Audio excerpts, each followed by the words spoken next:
கர்த்தருடைய நாமத்துக்கு ஸ்தோத்திரம் உண்டாவதாக. யாருக்கும் தெரியாமல் நீங்கள் அழுது கொண்டே இருக்கிறீர்களாம். யாரும் நம் கண்ணீரை பார்த்து விடக்கூடாது என்று உங்கள் கஷ்டத்தை உங்களுக்குள்ளேயே வைத்து இருட்டுக்குள்ளேயும் இரவு நேரத்திலையும் யாருக்கு தெரியாமல் கதவை சாத்து கொண்டே அழுகிறீர்களா?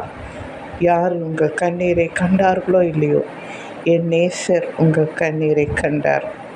என் மகளே, உன் கண்ணீரை கண்டேன், உன் விண்ணப்பத்தை கேட்டேன். உன் துக்க நாட்கள் முடித்துவிடும். இனி நீ கவலைப்படாதே. உன் தேவைகள் சந்திக்கப்பட்டது.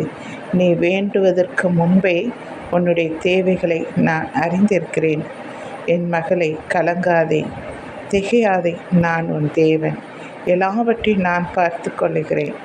இனி கலங்காதே என்று ஆண்டவர் சொல்லுகிறார். இனி நீங்கள் கலங்காமல் சந்தோஷமாக இருங்கள். கர்த்தர் உங்கள் கண்ணீரை கண்டார். சரிங்களா? தேங்க்யூ.